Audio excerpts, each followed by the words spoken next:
K2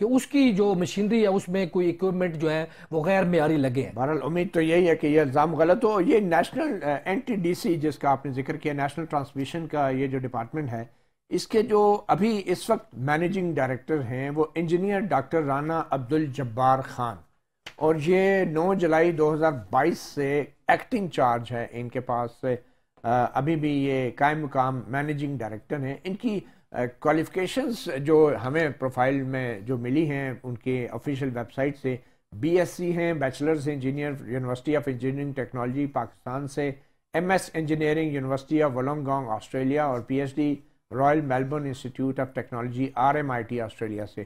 تو بظاہر 30 سال کا ان کا تجربہ ہے، مگر ان کے ہوتے ہوئے قائم مقام MD کے ہوتے ہوئے اکتوبر میں بھی پوری ملک میں بجلی کا بریک ڈاؤن ہوا، اور ابھی آج پھر یہ دوبارہ بریک ڈاؤن ہوا ہے۔ تو یہ جو انجینئر صاحب ہیں ڈاکٹر رانا عبدالجبار خان صاحب، یہ کیا ایڈ ہاک بیس پہ چل رہے ہیں ابھی تک؟ اور شہباز شریف کی حکومت کو کوئی مستقل بندہ نہیں ملا اس ادارے کی اور اتنے حساس ادارے کی ذمہ داری اٹھانے کے لیے؟ جی بالکل، آپ نے بجا فرمایا کہ یہ اڈھاک بیس پہ چلایا جا رہا ہے۔ NTDC کے جتنے بھی حکام آئے ہیں وہ عارضی طور پر لگائے گئے ہیں، اور یہ ہمارے ملک میں آپ کو پتہ ہے سفارشی کلچر بہت زیادہ ہے۔ جیسے ہی PDM گورنمنٹ آئی تو انہوں نے تمام شعبوں میں اپنے اپنے بندے لگانے شروع کر دیے۔ رانا جبار صاحب انجینئر ہیں، اور یہ یہاں پر AEDB جسے الٹرنیٹ انرجی بورڈ کہتے ہیں ان کے CEO رہے ہیں۔ اس کے علاوہ یہ اپنا انجینئرنگ پاکستان انجینئرنگ کونسل میں رہے ہیں، اور ان کا ایکسپیرینس ہونے کے باوجود جیسے ہی یہ انہوں نے انتظام سنبھالا عارضی طور پہ، تو یہ 2 پاور بلیک آؤٹ ہو چکے، جس کا مطلب یہ ہے کہ یہ ان کی ٹیم کی نااہلی اور فیلئر ہے ان کا، کہ جو ان کے انجینئرز ہیں اور جو یہ سسٹم کو کنٹرول کرتے ہیں NTDC میں جو انجینئرز ہیں، یہ ان کے ساتھ ان کی جو آپ کہہ لیں مائنڈ سیٹ یا جو بھی وہاں سے کوئی مخالفت آ رہی ہے، ہمیں تو بظاہر یہی لگ رہا ہے کہ ان سے جو کنٹرول نہیں ہو رہا، تو اس کی ٹیم ان کا ساتھ نہیں دے رہی، کہ تاکہ یہ ان کو بتایا جا رہا تھا کہ 2-3 ماہ پہلے کہ یہ بریک ڈاؤن ہو سکتا ہے، آپ اس پر کوئی کنٹرول کریں۔ ہمیں تو یہ بتایا جاتا ہے کہ شہباز شریف بطور وزیر اعلیٰ بڑے سخت ایڈمنسٹریٹر تھے اور کام کرنے والے بندوں کو وہ لگاتے تھے، مگر یہ محکمہ ایک ٹیکنیکل محکمہ ہے۔ شہباز شریف کو شاید اس محکمے کے ٹیکنیکل جو تقاضے ہیں ان کا بھی پتہ نہیں ہوگا، تو یہ کس کے کہنے پہ لگائے گئے ہوں گے؟ آپ نہیں سمجھتے جو سیکٹری پاور ڈویژن ہے، جو ابھی آپ بتا رہے تھے کہ بڑے ماشاءاللہ سے تجربہ کار ہیں اور 2 پاور پلانٹ کے CEO بھی رہے ہیں، تو کیا یہ ان کی ذمہ داری نہیں تھی؟ اور کیا اب بھی جو ڈاکٹر رانا عبدالجبار خان ہیں دوسری دفعہ پورے ملک میں بریک ڈاؤن ہونے کے بعد بھی اپنے عہدے پہ قائم رہنا چاہیے انہیں؟ جی جو مہذب ممالک ہیں ان میں تو یہی ہوتا ہے کہ اس طرح کا کوئی اگر ایونٹ ہو جائے کہ اس وقت 22 کروڑ عوام جو ہے وہ بجلی سے محروم ہے، اور ہمارا پورا سیکورٹی کا سسٹم اور ملک کا دیگر جو کاروبار معطل ہے، سارا وہ معطل ہو چکا ہے، تو ابھی تک ان کو یا ریزائن کر دینا چاہیے تھا ڈاکٹر رانا جبار کو، اور ایون کہ اگر کوئی منسٹر بھی کسی مہذب یا ترقی یافتہ یہ خرم دستگیر صاحب کو ریزائن نہیں کرنا چاہیے؟ ہم نے ان سے کویسچن کیا تھا پچھلے بلیک آؤٹ پہ کہ آپ کو ریزائن نہیں کر دینا چاہیے تھا، تو انہوں نے بس ہنس کے ٹال دیا جیسے یہ کرتے ہیں روایتی طور پہ۔ اس وقت بھی ان کو 7:30 بجے کا بریک ڈاؤن ہے، اور یہ 3 بجے نیشنل پاور کنٹرول سینٹر کا دورہ کرتے ہیں۔ تو ذرائع کیا کہہ رہے ہیں آپ کے، کب تک بحال ہونے کا امکان ہے؟ یہ کیا مختلف آ رہے ہیں؟ یہ جی مختلف جو ہمارے CEOs جو CEOs اور ایکسپرٹ ہیں جو اس پاور سیکٹر کے، ان سے ہماری جو بات ہوئی ہے آف دی ریکارڈ، انہوں نے بتایا ہے کہ جب تک جو کرنٹ ٹرانسمیشن لائن میں جا رہا ہے اس کی ٹرپنگ یہ بند نہیں کرے گے، لیکیج بند نہیں ہوگی، اس کو پیچ اپ نہیں کیا جا سکے گا، اس وقت تک یہ ٹرپنگ ہوتی رہے گی اور یہ بحال نہیں ہوئے گا، اور یہ 25 سے 27 گھنٹے ٹوٹل صبح 7:30 سے لے کر کل صبح 7:30 بجے تک وہ کہہ رہے ہیں کہ یہ سسٹم مکمل بحال ہوگا۔ مگر حکومتی ذرائع تو شاید مختلف دعویٰ کر رہے ہیں۔ جی وفاقی وزیر بجلی نے یہ دعویٰ کیا ہے کہ 10 بجے کی ڈیڈ لائن دی ہے، آج رات 10 بجے تک، تو دیکھیں اب کیا ہوتا ہے۔ 10 بجے ابھی تک تو 12 گھنٹے ہو چکے ہیں، اس میں معیشت کو جو ٹیکسٹائل سیکٹر ہے ان کے حکام کا کہنا ہے کہ ہمارے 2 سے $2.5 ارب کے آرڈر متاثر ہو چکے ہیں، 80 ارب کا نقصان ہو چکا ہے معیشت کو، اور اس کے علاوہ جو ہسپتالوں میں موبائل سسٹم میں اور یہ جو موبائل سروسز ہیں وہ ڈسٹرب ہیں، اور بالکل بے چینی پائی جاتی ہے پورے ملک کے عوام میں، اور کالیں آ رہی ہیں کہ یہ ملک کا کیا بنے گا۔ تھیم صاحب ابھی ہم نے کچھ موم بتی کو تلاش کرنے کی کوشش کی، یہاں پہ بڑے بڑے سٹور سے موم بتیاں بھی غائب ہیں، بڑے جو سٹور سے وہاں پہ بھی بتی تو گئی، موم بتی بھی گئی، مطلب ایک غریب آدمی کے لیے جو روشنی کا ایک سامان تھا وہ بھی نہیں ہے۔ تو بہرحال اللہ کا شکر ہے، آپ دیکھیں موبائل کب تک ہمارے چارج رہتے ہیں کہ جن کی روشنیوں سے ہم جو ہے کچھ فائدہ اٹھا سکتے ہیں، مگر اب سوال یہ پیدا ہوتا ہے کہ اگر یہ معاملہ کل تک چلا جاتا ہے اور بجلی بحال نہیں ہوتی تو پھر عوام کو کس قسم کی احتیاطی تدابیر کر لینی چاہیے؟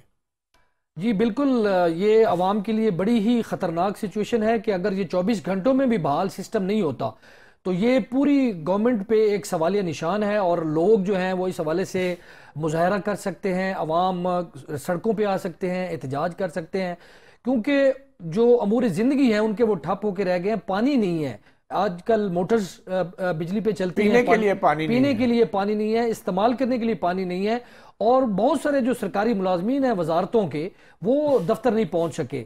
اور آج ہم نے وزٹ کیا وزارت بجلی کا، توانائی کا، تو وہاں کے 4 فلورز ہیں، وہاں پر پیٹرولیم ڈویژن بھی ہے، پاور ڈویژن بھی ہے، انڈسٹری بھی ہے، کامرس بھی ہے، وہ سارے کے سارے اندھیرے میں مکمل ڈوبے ہوئے تھے اور کوئی فائل ورک نہیں ہو رہا تھا، اور کئی لوگ گھروں کو جا چکے تھے، کچھ لوگ بیٹھے تھے، تو وہاں کوئی کام نہیں ہو پا رہا تھا۔ تو یہی صورتحال ہے، اگر یہ جاری رہتی ہے اگلے 24 گھنٹے بعد بھی تو اس میں ایک بہت بڑا انتشار ملک میں پھیلنے کا خدشہ ہے، اور عوام سڑکوں پہ بھی آ سکتے ہیں اور ان کا گھراؤ بھی کر سکتے ہیں، جو انسٹالیشن ہے ہماری بجلی کی وہاں پر بھی مظاہرے ہو سکتے ہیں اور ان پر حملے بھی ہو سکتے ہیں۔ ٹھیک ہے، اب یہ تو ایک بہت ہی سنگین صورتحال ہے میرے خیال میں، مگر اس کے باوجود شاید کسی کے خلاف کوئی کارروائی نہیں ہوگی، کوئی انویسٹیگیشن نہیں ہوگی، کوئی تحقیقات نہیں ہوگی، کوئی کسی کو ذمہ دار نہیں ٹھہرایا جائے گا۔ پہلے بھی یہ ہو چکا ہے، اب بھی ہو رہا ہے، اور شاید آئندہ بھی ہوتا رہے گا، مگر یہ حکومت کسی کو نہ پہلے ذمہ دار ٹھہرا سکی ہے نہ آئندہ ذمہ دار ٹھہرا سکے گی۔ اگر بجلی کا بریک ڈاؤن جاری رہتا ہے اور یہ مکمل طور پہ بجلی بحال نہیں ہوتی تو پھر عوام کے لیے جو حکومت کے پیغامات ہیں وہ بھی ان تک پہنچنا مشکل ہو جائیں گے، رابطے منقطع ہوں گے، کمیونیکیشن بریک ڈاؤن بھی ہوگا، جو زیادہ خطرناک صورتحال پیدا کر سکتا ہے۔ امید ہے کہ اسلامی جمہوریہ پاکستان میں اور کچھ نہیں تو کم از کم بجلی ضرور بحال ہوگی، اور ہم یہ بھی امید کرتے ہیں کہ ہمارے سیاستدان اپنی سیاست سے ہٹ کے اس وقت بجلی کے بحالی کے حوالے سے بھی کچھ بات ضرور کریں۔ افسوس اس بات کا ہوا کہ سابق وزیر اعظم نے آج ایک بار پھر قوم سے خطاب کیا، مگر ان کا نقطہ اعتراض ایک شخص تھا جو نگران وزیر اعلیٰ پنجاب لگنے جا رہا ہے، اور اس کے خلاف وہ احتجاج کا اعلان بھی انہوں نے کر دیا، مگر یہ جو سب سے سنگین معاملہ ہے جس کا تعلق عوام سے یا غریب عوام سے، اس کے بارے میں ایک لفظ بھی نہیں کہا گیا۔ اگلے سیگمنٹ میں ہم بات کریں گے کہ عمران خان نے، سابق وزیر اعظم نے اپنی تقریر میں آج کیا کہا۔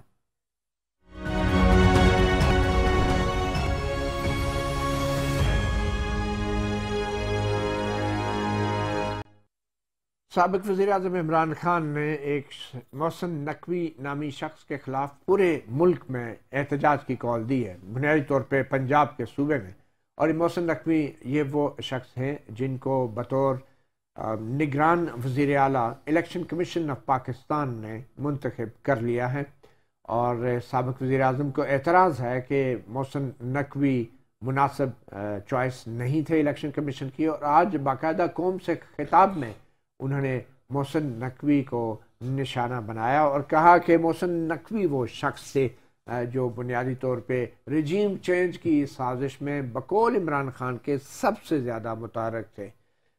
ہمارے ساتھ موجود ہیں سینئر صحافی قیوم صدیقی صاحب۔ قیوم صدیقی صاحب، خان صاحب پہلے کہتے تھے کہ امریکہ نے سازش کی ہے سب سے اوپر، پھر اس کے بعد انہوں نے کہا نہیں امریکہ کو تو چھوڑیں، یہ جنرل باجوہ کی سازش تھی، اور اب وہ کہہ رہے ہیں اصل میں جو سب سے زیادہ متحرک شخص تھے وہ تو محسن نقوی تھے، جو کہ ایک ٹی وی میڈیا ٹائکون بھی ہیں، ٹی وی چینل کے مالک بھی ہیں، اور وہ اب کہہ رہے ہیں کہ سب سے زیادہ ایکٹیو یہ تھے، بہت ملاقاتیں کرتے تھے، اور اب کہہ رہے ہیں محسن نقوی نے عمران خان کی حکومت گرا دی، رجیم چینج کر دی۔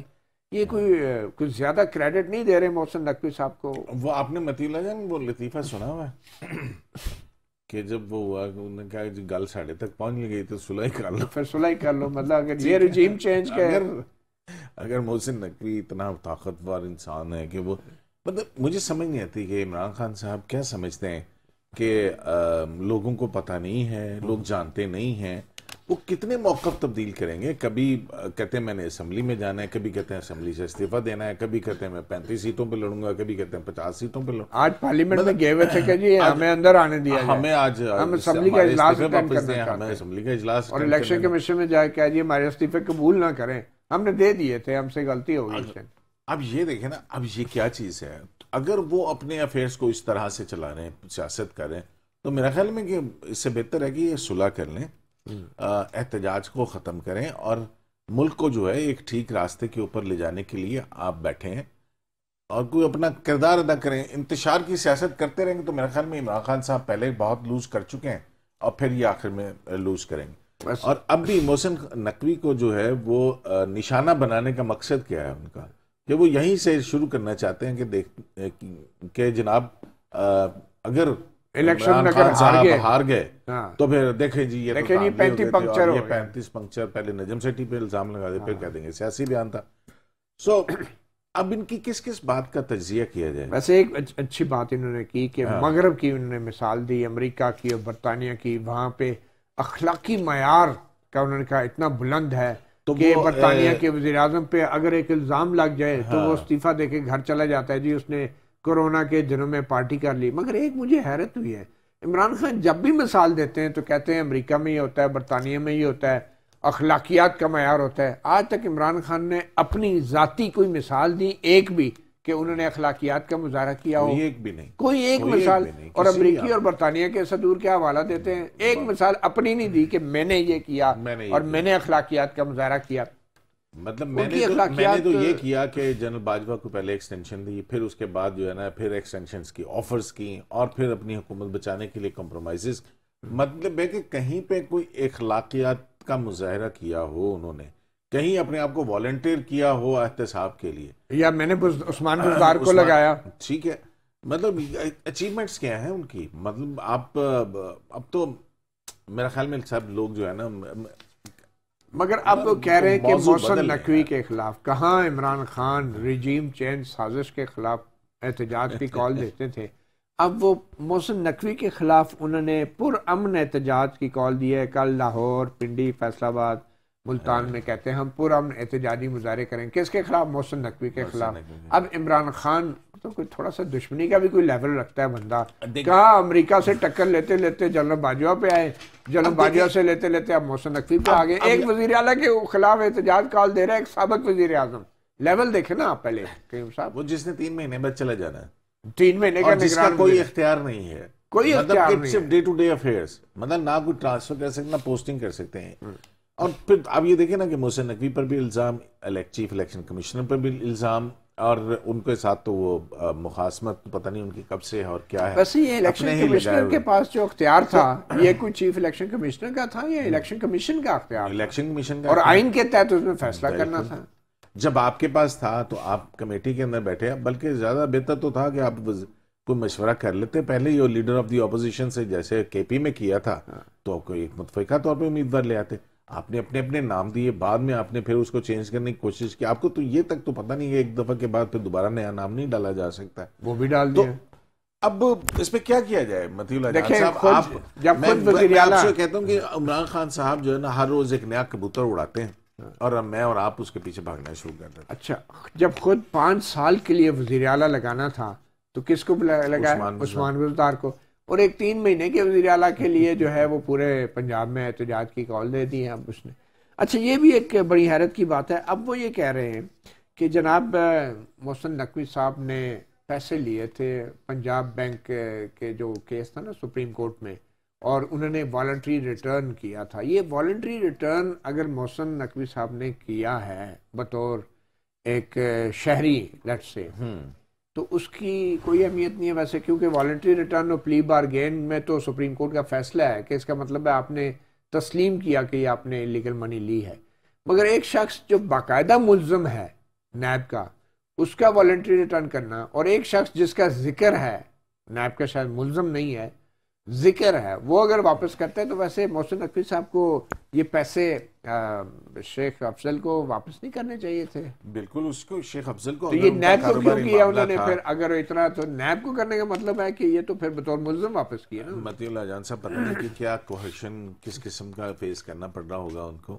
مطلب یہ بھی تو دیکھیں نا کہ وہ ہر اسٹیل مل کیس، اس کے جو کھاتے ہوں گے اس کے اندر اس نے جو لینا دینا ہوگا اس میں کہیں آگے پنجاب بینک کے، آپ کو پتہ ہے ہر اسٹیل مل کیس جو ہے بہت پرانا یہ چلا، اور پھر اس کے اندر میرے خیال سے ابھی تک چل رہا ہے. ویسے جو خط ہے جو لکھا انہوں نے والنٹری ریٹرن کا وہ محسن نقوی صاحب. لیکن یہ بتائیں مجھے متی اللہ جان صاحب اس کا فائدہ کیا ہے, اس کا ہے کیا مطلب کہ کیا اس کے اوپر 62-63 لگتی ہے کیئر ٹیکر پرائم منسٹر یا کیئر ٹیکر چیف منسٹر کے اوپر؟ وہ تو اس قابل بھی نہیں ہے کہ اس کے خلاف عدم اعتماد کی جا سکے, وہ اسمبلی نہیں ہے. 3 مہینے کا وزیر اعلیٰ ہے اور عثمان بزدار کو لگانے والا اس 3 مہینے کے وزیر اعلیٰ کے خلاف احتجاج کی کال دے رہا ہے. جو 5 سال وزیر اعظم تھا اس کا لیول دیکھ لیں. مگر ایک بات ضرور ہے کہ میں مقبول ترین کریم صاحب, ویسے یہ جو نگران حکومت کا سوچ لانے والے سیاستدان ہیں, یہ تو سیاستدانوں نے اپنی خود بے عزتی کرنے والی بات ہے کہ ایک وزیر اعلیٰ کا عہدہ, وزیر اعظم کا عہدہ وہ 3 مہینے کے لیے نگرانوں کے حوالے کر دیا جائے.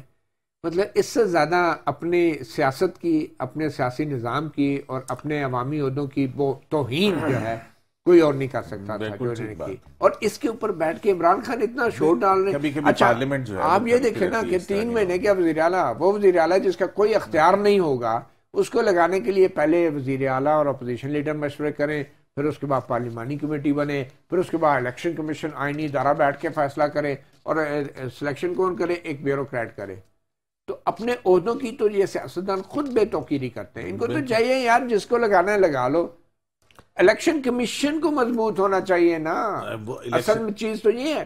بالکل انڈیا میں کون سا نگران وزیر اعلیٰ ہوتا ہے؟ کوئی نہیں ہوتا. وہاں پہ تو وہی حکومت جو آؤٹ گوئنگ حکومت ہوتی ہے وہ اس کے نظر نگرانی ہوتے ہیں, اور اس کی وجہ یہ ہوتی ہے کہ جب الیکشن کا بگل بجتا ہے تو وہ ڈے ٹو ڈے افیئرس کے اوپر آ جاتے ہیں, اور سارا کچھ جو ہے وہ الیکشن کمیشن جو ہے وہ کنٹرول میں لیتا ہے, جو کہ ہونا چاہیے. آپ کے آئین کے اندر بھی پہلے ایسے ہی تھا. لیکن متی اللہ جان صاحب یہ اسی وجہ سے ہوا تھا نا کہ جناب اس حکومت کی دھاندلیاں, پھر آپ کو یاد ہے کہ ذوالفقار علی بھٹو صاحب کے دور کے بعد سے جو یہ انتخابات ہوئے جو حکومت کرواتی تھی اس کے اوپر دھاندلی کے الزامات, تو اس میں یہ پھر ایک موڈس آپرینڈی نکالا گیا تھا. لیکن میرا خیال ہے کہ یہ بالآخر آپ کو اس کو واپس لینا پڑے گا, ختم کرنا پڑے گا. میرے خیال میں اب یہ کچھ لوگ کہہ رہے ہیں کہ محسن نقوی کو, اور عمران خان بھی یہ کہہ رہے ہیں کہ یہ پلاننگ یہ ہے کہ الیکشن وقت پہ نہ ہو, اور انہوں نے کہا کہ ہم سپریم کورٹ جا رہے ہیں کیونکہ گورنر نے ابھی تک نئی تاریخ نہیں دی الیکشنز کی, اور نگران وزیر اعلیٰ تعینات کر دیا ہے, تو آئین کے تحت گورنر کو نئی تاریخ بھی دینی ہوتی ہے.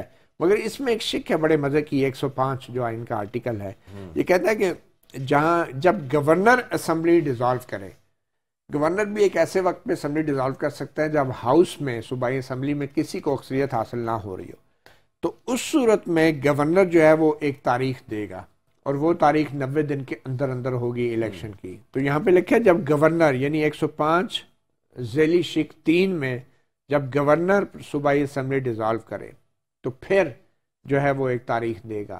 تو یہ تو گورنر پنجاب نے تو آپ سمجھ آتی ہے کہ اس نے کہا تھا کہ میں تو کوئی اس پہ سائن ہی نہیں کر رہا, یہ تو وزیر اعلیٰ نے ڈیزالو کی ہے, میں نے تو کی نہیں ہے. تو مجھے لگتا ہے اس شک پہ کھیلنے کی گنجائش ہے آپ کے خیال؟ میرا نہیں خیال ہے کیونکہ جو ہے گورنر وہ ایکٹ تو چیف منسٹر کی ایڈوائس کے اوپر ہی کرتا ہے نا. لیکن گورنر نے کہا میں نے نہیں سائن کرنے, وہ خود چیف منسٹر کے کہنے پر ڈیزالو ہو گئی. تو نہیں ہوا معاملہ. تو یہ ورڈ جو آئین کے جو ورڈنگ ہے وہ کہہ رہے ہیں کہ جب گورنر صوبائی اسمبلی ڈیزالو کرے. ہاں لیکن متی اللہ جان صاحب آئین تو یہی کہتے ہیں نا کہ اگر اسمبلی ڈیزالو ہو جائے, جو آئین کی کانسٹیٹیوشنل اسکیم ہے, اس کے بعد ایک, تو پھر انہوں نے یہ کیوں لکھا کہ جب گورنر اسمبلی ڈیزالو کرے وہ 90 دن کے اندر الیکشن ہوں گے.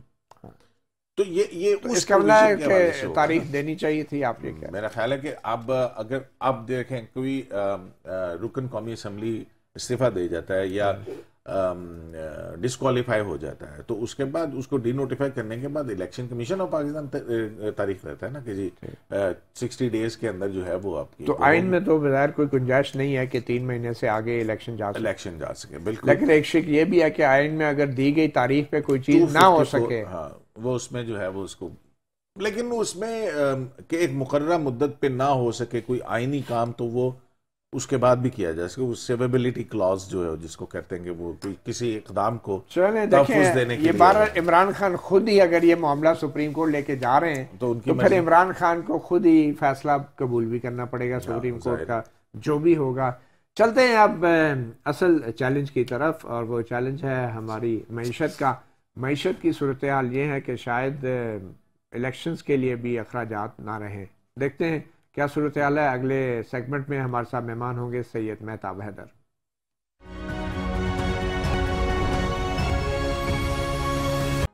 سیاست تو ہوتی رہے گی، مگر اب بات کریں گے معیشت کی۔ آج ہی اسٹیٹ بینک کے گورنر جمیل احمد نے پریس کانفرنس کی اور بہت سارے خدشات اور سوالات کے انہوں نے جواب بھی دیے جو پاکستان کی معیشت کے حوالے سے اس وقت پیدا ہو رہے ہیں۔ ہمارے ساتھ موجود ہیں سید مہتاب حیدر، سینئر جرنلسٹ اور تجزیہ کار۔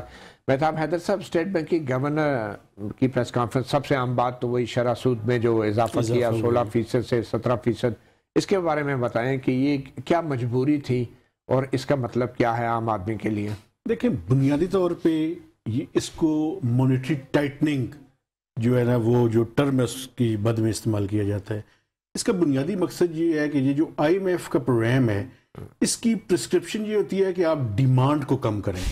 تو ڈیمانڈ کم کرنے کا مطلب یہ ہے کہ پاکستان میں چونکہ انفلیشن زیادہ ہے، مہنگائی زیادہ ہے، تو اس کو کنٹرول کرنے کا طریقہ یہ ہے کہ آپ اکنامک ایکٹیویٹی کو چوک کریں۔ تو یہ بیسیکلی ڈیمانڈ کو سپریس کرے گی۔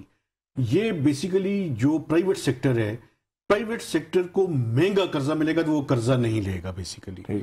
تو اس کے نتیجے میں اکنامک ایکٹیویٹی چوک ہوگی، کم ہوگی، سلو ہوگی۔ تو ہماری جو امپورٹس کی ریکوائرمنٹس ہیں، چونکہ آپ کو پتہ ہے ہمارا اس ٹائم سب سے بڑا مسئلہ یہ ہے کہ ہمارے پاس ڈالرز نہیں ہیں۔ اس ڈیمانڈ کو کم کرنے کے لیے یہ سارے اقدامات جو ہے وہ کیے جا رہے ہیں۔ تو پھر بینکوں کا کیا بنے گا؟ اگر ان سے کوئی قرضہ نہیں لے گا تو وہ پروفٹ نہیں دے۔ پروفٹ تو انہوں نے بڑھا دیا، لیکن جب کاروبار کے لیے لوگ قرضہ ہی نہیں لیں گے تو بینک کہاں سے پروفٹ؟ دیکھیے، بنیادی طور پہ بینکس کا کام یہ ہوتا ہے کہ وہ ڈپازٹرز کا منی جمع کریں اور وہ پیسے لے کر وہ پرائیویٹ سیکٹر کو دیں تاکہ وہاں ایک اکنامک ایکٹیویٹی ہو، اور اس ایکٹیویٹی کے نتیجے میں اس پہ وہ مارک اپ ادا کریں، اور یہ بینکنگ سسٹم پورا چلتا ہے۔ لیکن ان حالات میں جب لوگوں کی ایل سیز رکی ہوئی ہوں، فیکٹریاں بند ہو رہی ہوں، شرح سود میں اضافہ ہو چکا ہو، تو یہ آئی ایم ایف کی پرسکرپشن کے مطابق اکنامک چوک یا اکنامک ایکٹیویٹی سلو ڈاؤن تو ہوگی، لیکن اس کے نتیجے میں جو الٹیمیٹ ریزلٹ یہ ہوگا کہ اس ملک میں اکنامک ایکٹیویٹی کے سلو ڈاؤن ہونے کی صورت میں بے روزگاری بڑھے گی اور غربت میں اضافہ ہوگا، اور مہنگائی، اور وہ تو پھر بالکل۔ تو اس لیے ایک بڑی ہی مشکل اکنامک صورتحال میں اس ٹائم ہم داخل ہو رہے ہیں۔ اس میں اب پرابلم کیا ہے؟ پرابلم یہ ہے کہ اس کو ہم سٹیگفلیشن کہتے ہیں، لو گروتھ ہائر انفلیشن۔ یہ بڑی خطرناک ہوتی ہے، اور اس کا خطرہ یہ ہوتا ہے کہ اس میں غربت میں بھی اضافہ ہوتا ہے اور بے روزگاری میں بھی اضافہ ہوتا ہے۔ اب ہم نے کرنا کیا ہے کہ اکانومی کو سٹیبلائز کریں، سٹیبلائز کر کے پھر اکنامک ایکٹیویٹی کو جنریٹ کریں۔ یہ ایک چیلنج ہوگا، یہ قسم کا وینٹیلیٹر پہ جانے والی بات۔ بالکل، یہ آئی سی یو میں جانے والی بات ہے۔ آئی سی یو میں، چلیں اللہ خیر کرے۔ یہ جو دیوالیہ ہونے کی باتیں ہو رہی تھی، اسٹیٹ بینک کے گورنر نے اور اس کے حوالے سے بھی کچھ وضاحت کی ہے اور کہا ہے کہ ہم نے قسطیں ادا کی ہیں قرضوں کی بھی، اور آئندہ چند مہینے کے لیے بھی ہم سیف ہیں، کوئی ڈیفالٹ ہونے کا کوئی چانس نہیں ہے۔ اس سے آپ مطمئن ہوں؟ میں ان کی اس بات سے بالکل اتفاق نہیں کرتا۔ اس کی وجہ یہ ہے کہ ہمارے اس سال کے دوران 32 بلین ڈالرز کی ٹوٹل ریکوائرمنٹس ہیں، جس میں 23 بلین ڈالر کی ہماری ڈیٹ کی ہے، اور تقریباً 8 سے 9 بلین ڈالر کے درمیان کرنٹ اکاؤنٹ ڈیفیسٹ ہے۔ ابھی تک ہم کوئی 15 بلین ڈالرز کی ری پیمنٹس کر چکے ہیں، اور باقی جو ہے وہ باقی ہم نے کرنی ہے ابھی 8 بلین ڈالر کی تقریباً۔ تو 8 بلین ڈالرز میں 3 بلین ڈالر کے رول اوور ہے، 5 بلین ڈالر وہاں سے ہو گئے۔ ادھر جو کرنٹ اکاؤنٹ ڈیفیسٹ ہے وہ 6 ماہ میں 3.7 بلین ڈالرز ہے، تو تقریباً 5 بلین ڈالر کا کرنٹ اکاؤنٹ ڈیفیسٹ بھی ہے۔ 5 بلین ڈالر یہاں سے ہو گئے اور 5 بلین ڈالر وہاں سے، تو بلین یعنی اس کا مطلب کیا ہے سر؟ اس کا مطلب یہ ہے کہ اگلے 5 مہینوں میں حکومت پاکستان کو 8 سے 10 ارب ڈالر کا نیا قرضہ چاہیے۔ ٹھیک، اگر وہ قرضہ نہیں ہوگا تو آپ کے پاس جو فارن کرنسی ریزروز ہیں وہ 4.6 ہیں، اس لیے خطرہ موجود ہے۔ اور حل کیا ہے اس کا؟ اسی میں جو ان کی پریس کانفرنس ہے، اس کی جو پریزنٹیشن ہے، اس کے اندر لکھا ہوا ہے آئی ایم ایف کے پروگرام کی ریوائول کے علاوہ کوئی حل نہیں ہے۔ کیونکہ اگر آپ کو 8-10 ارب ڈالر چاہیے تو وہ جنریٹ کرنے کے لیے بڑا ضروری ہے کہ آئی ایم ایف کی بیکنگ ہو آپ کے پاس۔ پھر کب آپ اسی طرح دیکھیں نا، سعودی عرب نے بھی کہا ہے کہ آپ آئی ایم ایف کے پروگرام میں جائیں اور آپ اپنے لوگوں پہ بھی ٹیکس لگائیں۔ وہ کہتے ہیں ہم اگر اپنے لوگوں پہ ٹیکس لگا رہے ہیں تو جن کو ہم لونز دے رہے ہیں وہ ان اپنے لوگوں پہ ٹیکس نہ لگائیں تو یہ بڑی زیادتی ہے. تو میسج از کوائٹ کلیئر. تو آئی ایم ایف کی ڈیل ہونے کے کتنے چانسز ہیں, کب تک کی؟ دیکھیں آئی ایم ایف کا انیشل رسپانس تو آیا ہے, لیکن ابھی جو ٹاکس ہوں گی وہ میرے خیال میں ورچوئل ہوں گی, اور ہمیں آئی ایم ایف کے ساتھ ایگریمنٹ ہمارے پاس کوئی چوائس نہیں ہے. جیسے جیسے جو چیزیں ایگری کرتے جائیں ساتھ ساتھ ہمیں اقدامات لینے پڑیں گے. تو کتنا ٹائم پیریڈ ہے؟ میرا خیال یہ ہے کہ اگلے 10 سے 15 دن بڑی کروشل ہے اس حوالے سے. تو اس دوران منی بجٹ بھی آنے کا چانس؟ اگر آئی ایم ایف کے ساتھ وہ گیپ ایگری ہو گیا اور ہم نے ان چیزوں پہ جو ہم کرنا چاہتے ہیں وہ اور آئی ایم ایف کے درمیان ایک ایگریمنٹ ہو گیا تو ڈیفینیٹلی منی بجٹ تو آئے گا جی. تو یہ منی بجٹ کس پارلیمنٹ سے ہم منظور کرائیں گے؟ پارلیمنٹ میں تو استعفے اپوزیشن کے منظور کیے جا رہے ہیں. یہ جو بچی کچی پارلیمنٹ ہے یہ منی بجٹ پاس کر دے گی اور یہ سب کچھ سب تو حکمران اطاعت کے اوپر آئے گا. پھر ڈیفینیٹلی بالکل ان کے اوپر آئے گا, اور ایک ایسے وقت میں آئے گا جب وہ صوبائی اسمبلیوں کے الیکشن بھی لڑنے ہوں گے انہیں. یہی چیلنج ہے کہ ایک طرف پولیٹیکل انسٹیبلٹی, دوسری طرف اکنامک انسٹیبلٹی, اور یہ پاکستان کی ہسٹری میں میرے خیال میں پہلی دفعہ ہو رہا ہے سر کہ یہ دونوں سٹارم ایک وقت سائملٹینیسلی امیٹ کر رہے ہیں. اور اس میں obviously ہماری سیاست کا بہت بڑا کردار ہے. بالکل. بٹ اینی وے اس سیاست کو اس حال تک پہنچانے میں بھی تو ان قوتوں کا کردار ہے نا جن کو سیاست نہیں کرنی چاہیے تھی. دیکھیں بنیادی طور پہ وہ جو پروجیکٹس شروع کیے تھے نا ان پروجیکٹس نے پاکستان کو اس سال میں پولیٹیکل پروجیکٹ. بالکل.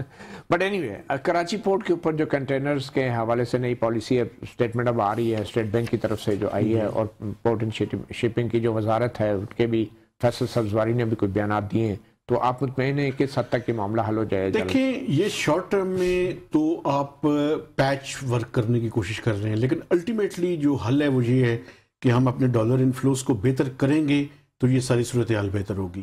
آپ اسی سے اندازہ لگا لیں کہ آج پورے ملک کے اندر جس طرح کا بجلی کا بلیک آؤٹ ہوا ہے اس کی ٹیکنیکل ریزنز بھی ہوں گی, لیکن بنیادی بات یہ ہے کہ اگر آپ کا کوئی ایک بڑا جو پاور اسٹیشن ہے وہ جب کسی وجہ سے شٹ ڈاؤن ہوا ہے تو اس کے نتیجے میں پھر ٹیکنیکل فالٹ اور باقی چیزیں جو حکومت وضاحت کر رہی ہے وہ کرتی رہے. آپ یہ دیکھ لیں کہ پیٹرول کی شارٹیجز اس ٹائم مختلف شہروں میں شروع ہو چکی ہیں. آپ مینج کرنے کی کوشش کر رہے ہیں, میں اس دن بھی کہہ رہا تھا, لیکن اب یہ مینجمنٹ زیادہ عرصہ کر نہیں سکیں گے ہم. چلو ٹھیک ہے. فیوڈ شارٹیج بھی ایک وجہ ہو سکتی ہے جو شاید بتائی نہیں جا رہی, جو بھی ہے یقینی طور پہ شاید اب کی بار اس کی کوئی تحقیقات ہوگی اور کچھ چیزیں سامنے آئیں گی. صحافی پروگرام سے اتنا ہی, اجازت دیجیے. اللہ حافظ.